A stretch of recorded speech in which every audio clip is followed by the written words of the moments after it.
Ang mga sunflower ay sumisimbolo sa maraming bagay, tulad ng pagiging positibo, malakas, tapat, at ang pagiging optimismo. Madalas din ang mga ito na makita bilang simbolo ng summer season. Dahil sa matingkad na kulay nito, sino ba naman ang hindi gaganda ang mood kung makita o bigyan ka ng mga ito? Pero paano kung ang isa sa mga bulaklak na nagbibigay saya ay natagpuang sira-sira? Kamakailan nga lang ay natagpuan sa Burnham Park ang gutay-gutay ng mga sunflower na nakakalat sa naturang lugar. Ayon sa City Environment and Parks Management Office o SEPMO, hindi pa tiyak kung sino ang may kagagawa nito.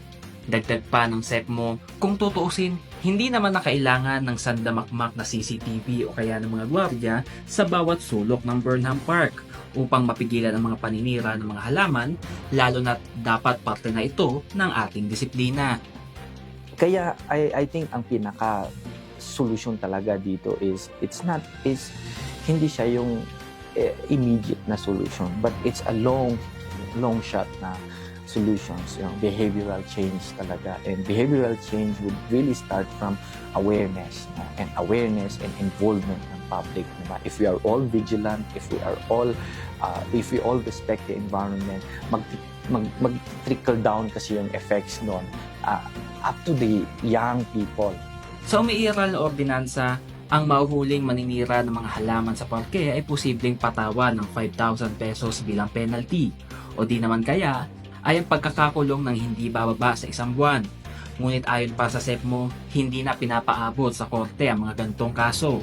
Pero usually, sa mga ganyan kasi, hindi na natin pinapaabot sa korte. So, nagkakaroon ng agreement as to the payment of penalty. No? It's like a compromise agreement. No? And in lieu of that, in lieu of yung court processes, is gumagawa na lang sila ng community service. Ang mga halamang ito ay tanging kagandahan lamang ang hatid sa atin. Bukod sa maaliwalas ito sa ating mga mata, ang mga halamang ding ito ang dahilan kung bakit hanggang ngayon ay may sariwang hangin tayong nalalanghap. Conan Gulapa para sa PIO, Baguio Balita.